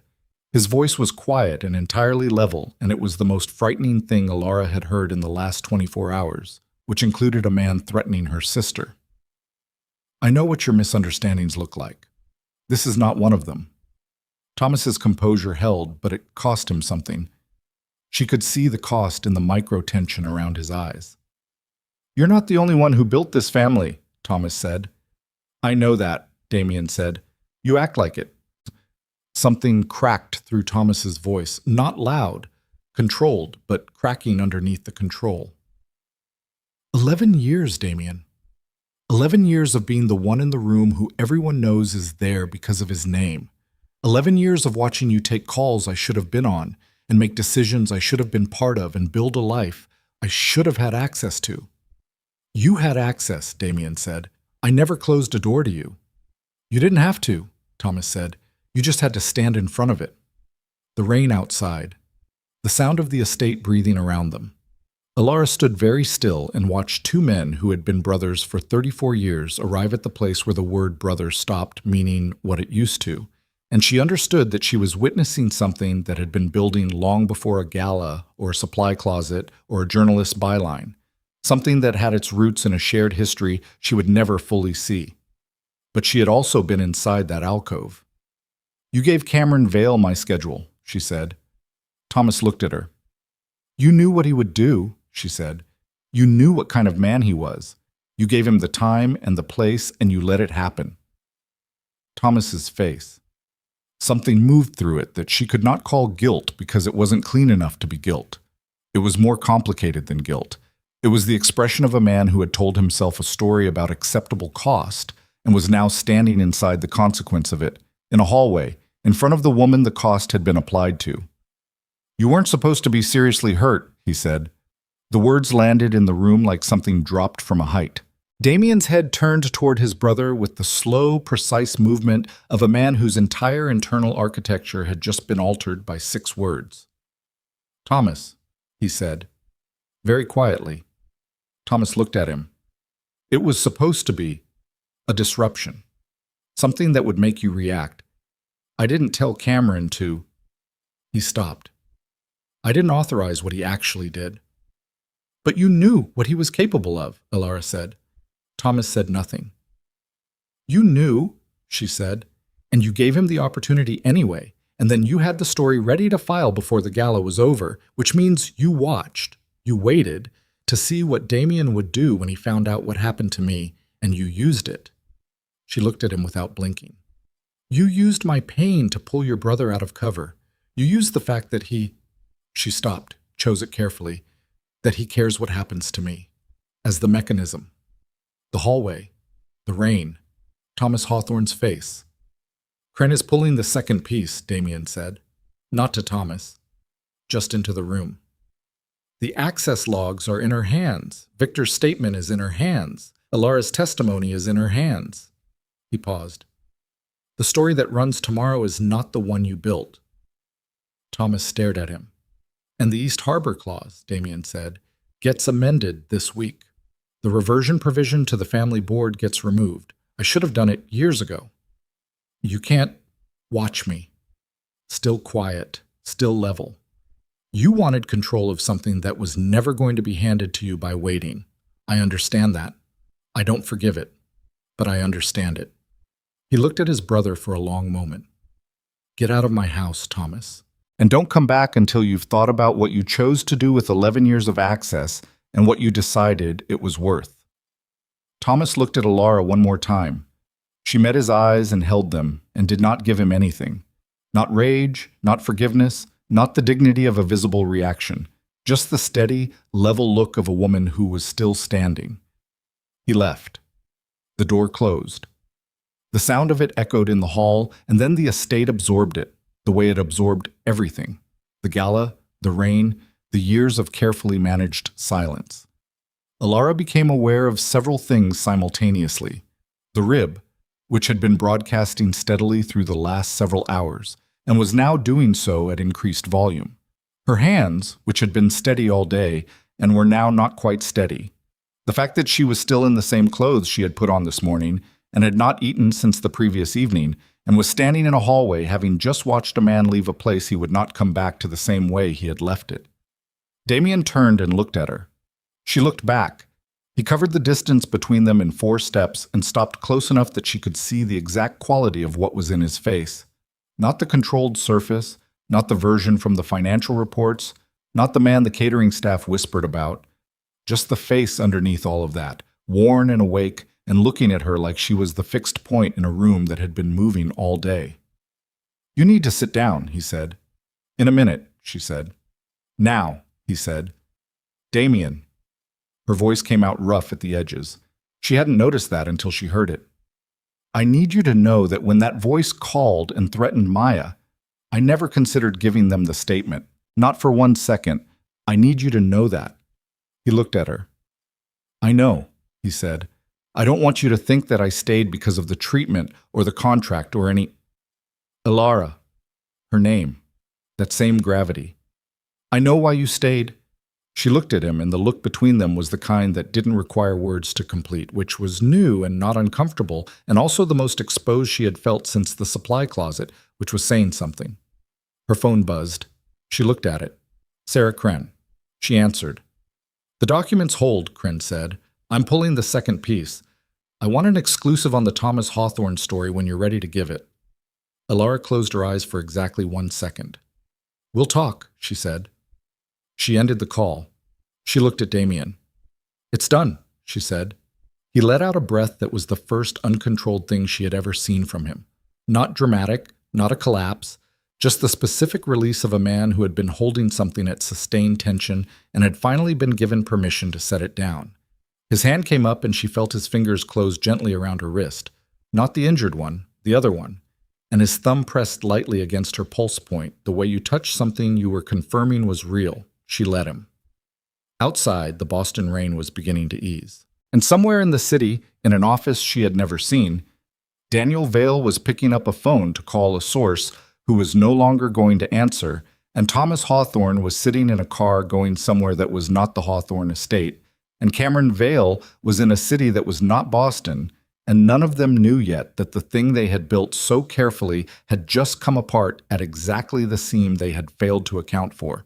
The one where a woman who had spent 4 years being invisible had decided, in a supply closet, in the moment a door opened, that invisible was no longer something she was willing to be. But there was still one thing unresolved, one piece of the architecture that had not yet been named between them, that had been present in every room they had occupied together since last night, that had driven Thomas's calculation and Daniel Vale's strategy, and Cameron Vale's selection of an alcove and a schedule and a specific time window. The thing they had all correctly identified as the pressure point. It was still there. It had not been resolved by the documents or the journalist or Thomas walking out of the hall, and Damian's thumb was still against her pulse. And she had not moved. She moved first. Not away from him, just enough to create the distance she needed to think, which was a few inches and a breath, and she felt his thumb lift from her wrist with the particular care of a man who understood the difference between holding on and holding still. She walked to the window at the end of the hall. The rain had eased to something thin and persistent, the kind that didn't commit to stopping but had lost the force of its earlier argument. The estate grounds were wet and gray and quiet. The ghost of the gala was gone now. The grass had settled, the last of the service vehicles had departed, and what remained was just the property itself, old stone and old money, and the particular stillness of a place that had absorbed generations of decisions and their consequences. She stood there for a moment and let herself feel the rib, really feel it, without the management she had been applying since last night. It hurt. It had been hurting at a sustained and significant level for 20 hours, and she had been routing her awareness around it the way you routed traffic around a collapsed bridge, functional but inefficient and tiring in ways that only became visible when you stopped moving. She was tired, not broken. She was specific with herself about that distinction, because the difference between tired and broken was the difference between something that recovered and something that didn't. And she had spent enough time in proximity to both to know which one this was. She heard Damian come to stand a few feet behind her, not close, just present. "Victor is going to want a debrief," she said. "Victor can wait," Damian said. "The clinic needs to be notified that the threat to Maya's treatment has been resolved. I'll have someone call them within the hour. The East Harbor Development Board, Elara." His voice, patient and certain, and carrying that weight she had come to associate with him saying things he had decided to say and was not going to be redirected from. "Stop managing." She looked at her own reflection in the wet glass. She looked like someone who had been through something. She had stopped minding that approximately 6 hours ago, which was itself a change she hadn't cataloged until now. "I don't know how to do that," she said. "I know," he said. "I'm not asking you to stop permanently. I'm asking you to stop for 10 minutes. She turned around. He was standing about 4 feet from her, jacket long gone, shirt untucked on one side from the morning's movement, and he looked like a man who had also been through something and had also stopped minding. There were lines around his eyes that she hadn't seen before last night, or hadn't let herself see, and his hands were at his sides, and he was looking at her with the steadiness that was the thing she had come to trust most about him. Not his resources, or his reach, or the fear other people had of him, but the steadiness. The way he stayed in the room. "Thomas isn't finished," she said. "No," Damian agreed. "He isn't. He'll regroup, he'll find another angle." "Probably. And Daniel Vale doesn't lose quietly." "He doesn't," Damian said. "But he loses. That's the part that matters right now." She looked at him. "You're not worried." "I'm very worried," he said. "I'm worried about a dozen things. I'm choosing not to perform the worry for the next 10 minutes because I'm standing in a hallway with a woman who hasn't eaten or slept and is managing cracked ribs through what I can only describe as sheer refusal, and I'd like to be present for that instead of already running the next problem." Something moved in her chest that was not the rib. "You do that," she said. "You notice people." "I notice you," he said. Precise, deliberate. She sat down on the bench along the hall wall. There was a bench, old dark wood. She had walked past it dozens of times without ever sitting on it. And she sat down because her body was making a case she could no longer counter, and she looked up at him. He sat down beside her, not touching, just beside. "What happens now?" she said. "To what specifically?" "To all of it," she said. "Thomas? Vale? The development? The story Kren runs about what Thomas did." She paused. "Us." The last word landed in the space between them and stayed there. Damian looked at the floor for a moment. His hands were loosely linked between his knees, and she could see the slight tension in his fingers, the same contained quality she had catalogued all day, the constant management of what showed. "Thomas," he said, "Thomas and I are going to have to talk. A real conversation. Not today. Maybe not for a while. What he did, using Cameron Vale, using you, that's not something I can understand from a distance. I need to sit across from him, and I need him to explain to me how he got from resenting the position he was in to deciding that what happened to you was an acceptable mechanism." He stopped. "I don't know yet if there's a version of that conversation that lets us come back from it. I don't know yet what kind of brother I have. I thought I knew, and I was wrong, and that's going to take time to work out." She nodded. "Vale," he said. "Vale loses the journalist, loses the zoning review when Aldridge applies pressure, loses Cameron as a functional social and business entity in this city. His leverage is gone. Men like Vale don't operate without leverage. Without it, he's just an angry man with money, which is not uncommon and not particularly threatening in the long run. He could come back at you through other channels, she said. He could, Damian said. People always can. The question is whether the cost is worth it to them. And right now the cost of coming at me is considerably higher than it was 48 hours ago, because I am no longer managing alone. She looked at him. The development, he said, gets restructured. The financing arrangements that gave the story its teeth get unwound and rebuilt through cleaner channels. It costs money and time, and it's something I should have done earlier, but didn't because the arrangements worked and inertia is a powerful force. He paused. I'm tired of things I should have done earlier. You said that this morning, she said. It's still true, he said. They sat in the quiet of the hall. Outside, the rain made its thin, persistent argument against the windows. And us, she said. He turned his head and looked at her directly. I told you this morning that I've watched you for 4 years, he said. I told you what I saw. I'm not going to repeat it because you have a good memory, and I don't think the content has changed in the last 12 hours. He held her gaze. What I didn't tell you this morning, what I didn't get to it, is that I'm aware of what I am.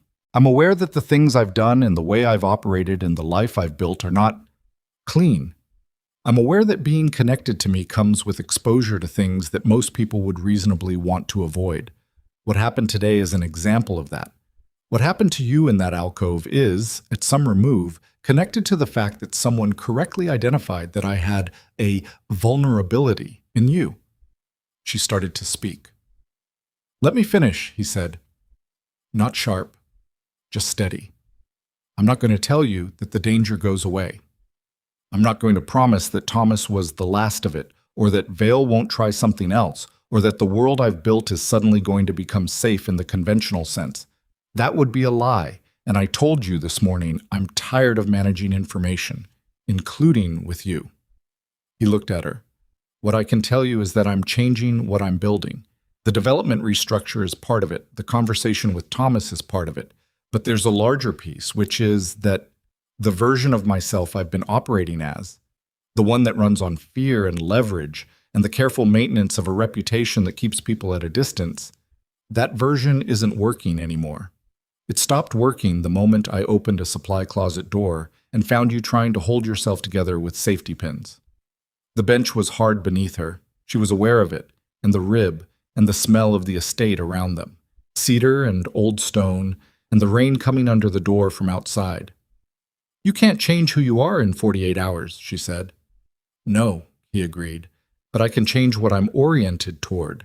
And what I'm oriented toward right now, with clarity I haven't had in a long time, is a life that you might actually be willing to be part of. He paused. If that's something you want, I'm not assuming. I'm not asking you to decide today. I'm telling you where I stand so you have accurate information. She looked at her hands in her lap. She thought about her mother's words, the difference between being protected and being owned. She thought about this morning, in this office, when he had given her the file and told her to read it, and then decide, the specific act of handing her information and stepping back and letting the choice be hers. She thought about the voice on the phone threatening Maya's name and the steadiness that had moved through her in response. Not the steadiness of someone who had nothing to lose, but the steadiness of someone who had identified clearly what mattered and was not going to let it be used against them. She thought about 4 years of rooms where she had been invisible. She thought about a man who had seen her. I'm not easy, she said. I know, he said. I don't defer. I don't manage my opinions for the comfort of the room. I will tell you when I think you're wrong, and I will need you to hear it rather than root around it. I know, he said. I'm counting on it. My sister comes first, she said. Always. Whatever this is, Maya is not negotiable, and she is not a vulnerability to be managed. She's my family. She's your family, he said. That makes her adjacent to mine, if you decide that's what you want. She looked at him. I'm going to need time, she said. Yes, he said. And I'm going to need you to be patient with the fact that trusting people is not something I do quickly or easily, and I have very good reasons for that. I know you do, he said. I've watched you have those reasons for 4 years. She held his gaze. Then she reached out and put her hand over his, where it rested on his knee, and she felt him go very still in the specific way of someone receiving something they have been careful not to expect. Okay, she said. Just that. Just the word. But it carried everything she meant by it, and he understood that, and he turned his hand over underneath hers and held on with the same careful, certain pressure she had come to associate with everything he did. They sat there. The estate was quiet around them, and the rain continued its thin argument outside, and neither of them spoke for a while. And it wasn't uncomfortable, and it wasn't uncertain, and it wasn't managed. It was just two people sitting in a hallway, holding on. Victor appeared at the end of the corridor eventually, because Victor always appeared eventually, and he took one look at them and had the grace to stay where he was. Kren filed the retraction addendum, he said from the distance. The second piece is formally pulled. The Globe is running a follow-up tomorrow that contextualizes the original filing as part of a broader story. Aldridge made 4 calls before noon. The zoning review is dead, Damian said without looking up. Thank you, Victor. Victor withdrew. She felt Damian's thumb move across the back of her hand. Just once, just that. And she didn't look at him, and he didn't look at her, and the moment was so quiet and so ordinary and so entirely unlike anything that had happened in the last 24 hours that she almost didn't know what to do with it. She let it be. 3 days later, Elara sat in a chair beside Maya's treatment bed in the infusion suite on the 3rd floor of the clinic on Commonwealth Avenue, and she watched her sister's face in the particular way she had been watching it for 2 years, cataloging color, cataloging breath, cataloging the specific quality of tired that was treatment tired versus sick tired, which were different, and which she had become expert at distinguishing. Maya was 31 years old and had their mother's eyes and a stubbornness that Elara had spent most of her life pretending to find exasperating while privately depending on it completely. She was reading a novel with the book propped on her knee and the IV line running up her arm, and she had said approximately 40 minutes ago when Elara had told her the full story, the gala, the alcove, the supply closet, Damian, Thomas, the voice on the phone, the journalist, all of it, she had said, "You held it together." Not, "I can't believe you didn't tell me." Not, "You should have called me." Just that. "I held it together," Elara had confirmed. "Because you always do," Maya had said, and gone back to her book, which was the highest expression of confidence Maya had in another person. The willingness to simply assume competence and return to her own life. Elara loved her in a way that she had never found adequate language for and had stopped trying. Now Maya looked up from the book. "He's outside." Elara looked toward the door. Through the small window in it, she could see Damian standing in the corridor, not looking through the window, not performing patience, just standing in the way he stood everywhere, fully present, not requiring acknowledgement. He had driven her here. He had not been asked to drive her here.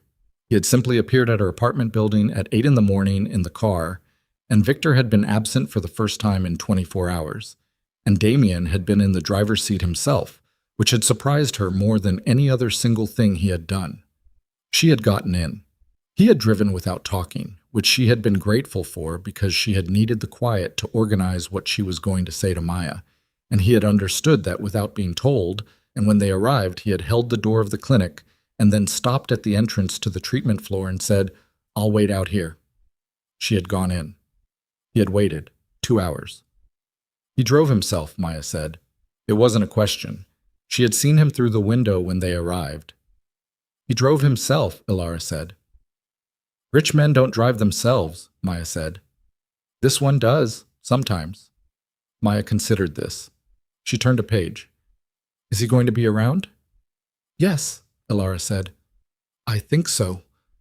For a while, or... Maya, I'm asking.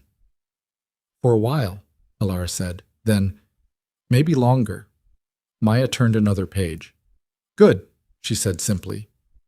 You've been taking care of everything by yourself for too long. It makes you rigid. I'm not rigid. You safety pinned your dress at a gala rather than ask for help, Maya said. That's the definition of rigid. Elara looked at her sister for a moment and felt something shift in her chest. Not painful, the opposite of painful. The specific loosening of something that had been held too tight for too long. She laughed. It surprised her. It came out of the space where the rigidity had been, and it was quiet and a little rough and entirely genuine.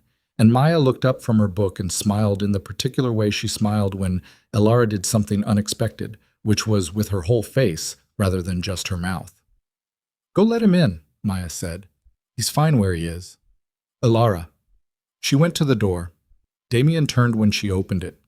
He had been looking at something on the wall, a public health notice she saw, which was the least interesting thing in the corridor, with the particular attention of a man who had found a way to occupy himself without taking up space that wasn't his.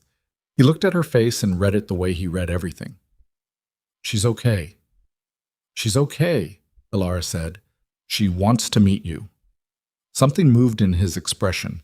Not the boardroom version of him, not the man from the financial reports. Something younger than that, less certain. "Now," he said. "Now," she said. He straightened his jacket. An instinctive gesture, a small vanity, the first one she had ever seen from him, and she found it so unexpectedly human that she had to look at the floor for a second. "She's going to ask you things," Elara said. "Directly.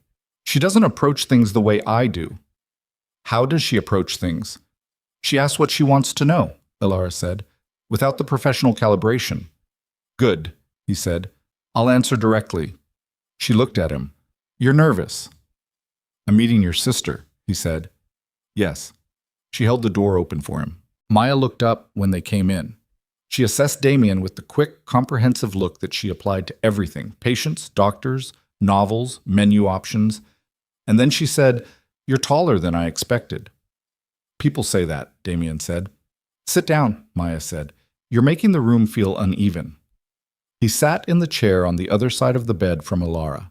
He sat the way he sat everywhere, fully, without performance. But there was something in his posture that was different from the estate, and different from the car, and different from the hallway bench. Something without the usual controlled surface, just the man underneath. "You paid for my treatment," Maya said. "Yes," he said, without asking. Without asking. Maya looked at him. "Why?" "Because your sister needed it handled and was going to handle it at the cost of her own safety," he said. "I removed the cost." "That's a practical answer," Maya said. "I'm asking why you cared whether my sister handled it at cost to herself." A pause. "Because she matters to me," he said. "She has for a long time." Maya studied him for another moment. Then she looked at Elara. Something passed between them in the look. The compressed, wordless communication of sisters who had been each other's primary witnesses through everything. And Elara understood from Maya's face that the verdict was in and that it was, cautiously, not negative. Maya went back to her book. "You can stay," she said to Damian. "But if you try to talk to me during the next 2 chapters, I'll ask you to leave." Damian said, "Understood." He stayed.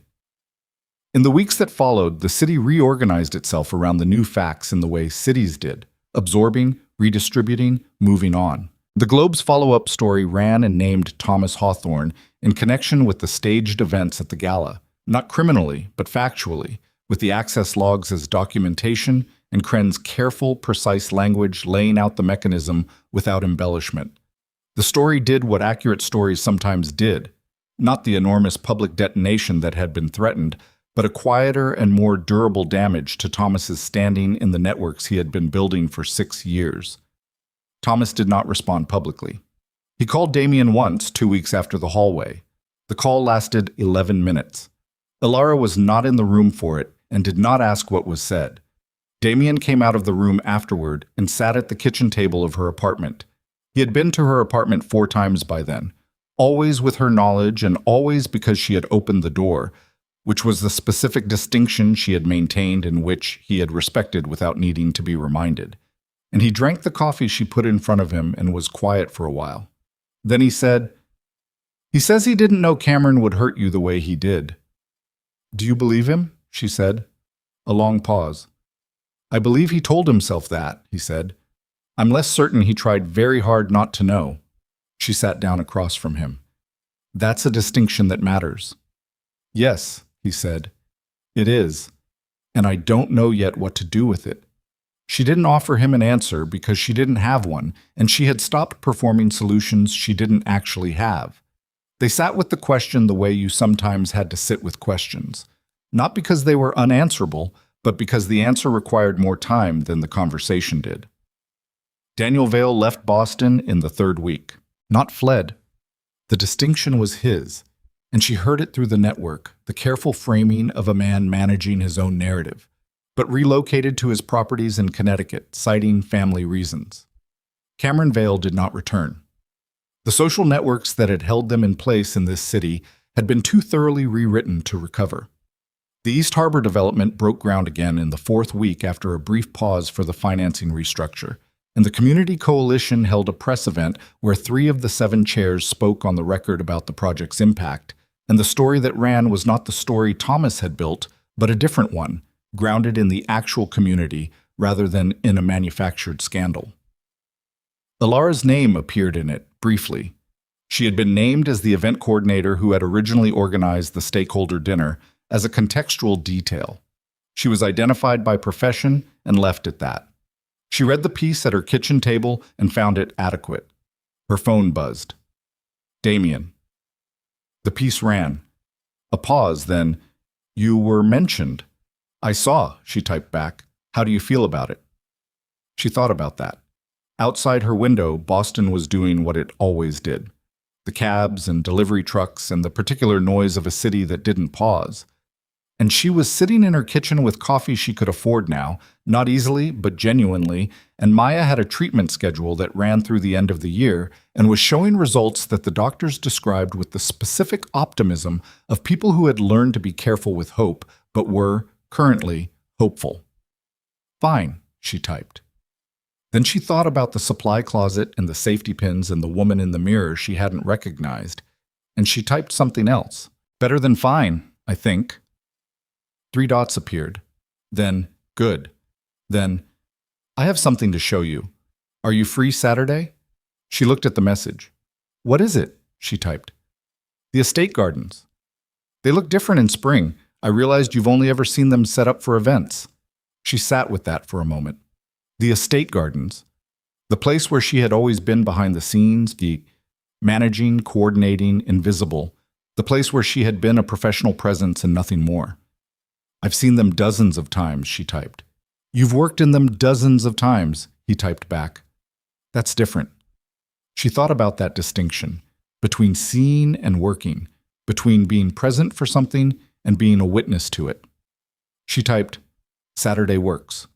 Saturday came cold and clear, the particular clarity of a Boston spring morning that hadn't decided yet to be warm, but had resolved the question of the rain.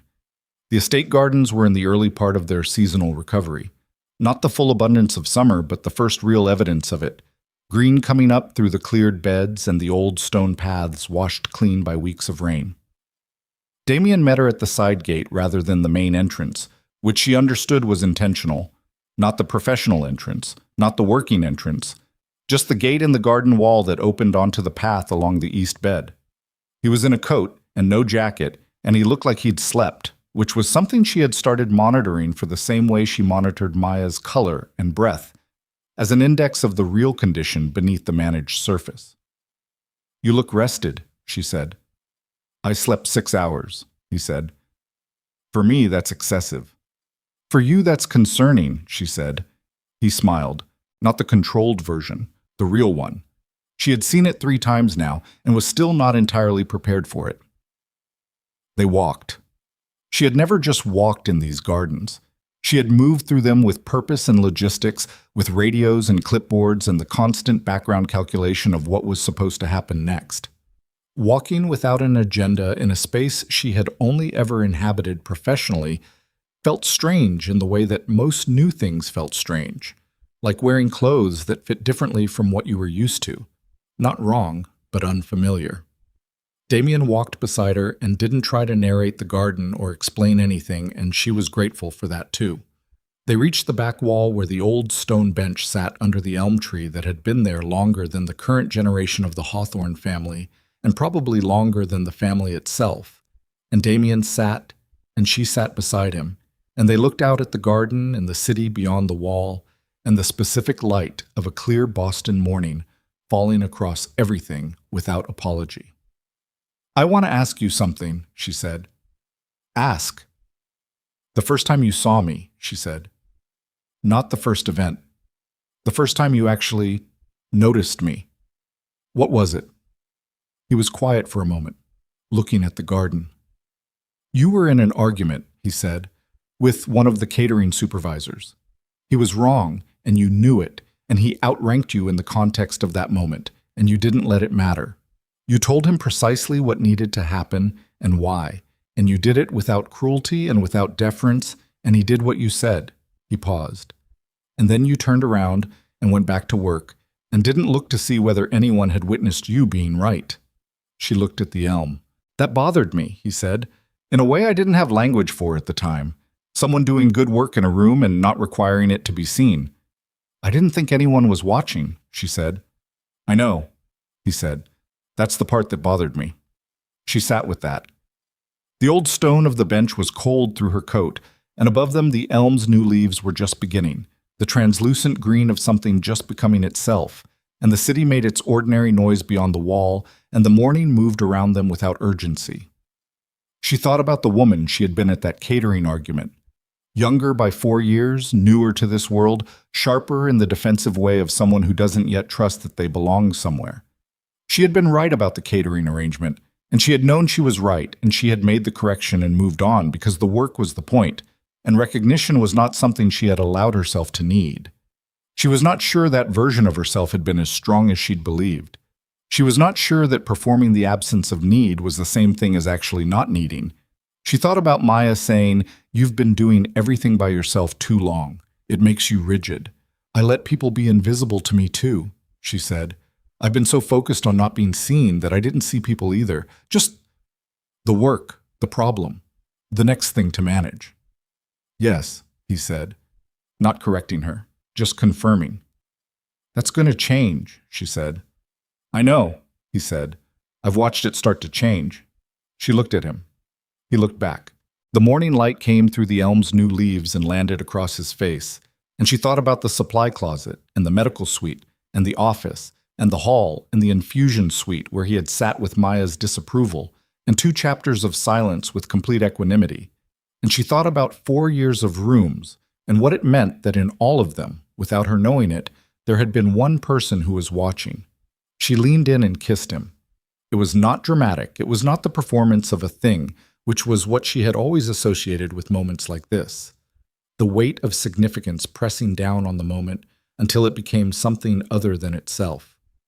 This was just quiet and present and human, the specific warmth of another person close enough to feel, and it lasted long enough to be real, and then she pulled back and looked at him. His expression was the one she couldn't name, the one she had first seen in the supply closet. She understood it now. It was the face of a man who had expected less. "I'm going to keep making you earn it," she said. "Good," he said. "I mean it," she said. "I don't do passive. I don't do grateful. I don't become a different person because something good happened to me." "I'm not asking you to," he said. "The work is still mine," she said. "My career, my reputation, the things I've built, they stay mine." "They're yours," he said. "They were always yours. And when you do something that's wrong," she said, "I'm going to say so." "I'm counting on it," he said. She looked at him for another moment. Then she looked back at the garden, the cleared beds and the new green and the old stone wall and the elm with its translucent leaves, and she let herself feel the morning without managing it. She had spent 6 years in rooms where she was invisible, believing that the invisibility was a form of power, that not being seen meant not being vulnerable, that self-sufficiency was the same thing as strength. She understood now that she had been half right. Strength was real. Hers was real. But strength and need were not opposites. A woman who needed no one was not strong. She was just alone. The wall the city made its noise beyond was the same wall it had always been. The city didn't care about her resolution. It had cabs and delivery trucks and its own relentless forward motion, and it was not going to pause for her private reckoning, and she didn't need it to. She had the bench and the elm and the morning light and the man sitting beside her who had looked at her in a supply closet when she was held together with safety pins and seen something worth staying for. She had Maya, who would be at the clinic on Tuesday, and who was reading a novel and who had said you held it together with the matter-of-fact confidence of someone who had never doubted it. She had the work, which was hers, which was good, which no one had taken from her and no one was going to. She had, for the first time in 6 years, a morning she was not already 3 steps ahead of. Damian's hand was on the bench between them. She put hers over it. They sat in the garden and the morning moved around them and the elm's new leaves made their quiet business of becoming, and the city beyond the wall carried on without them, and neither of them spoke because there was nothing left that required words. Only the long and ordinary and necessary work of 2 people deciding, day by day, in small and unspectacular ways, what they were going to build. That was enough. That was, it turned out, exactly enough.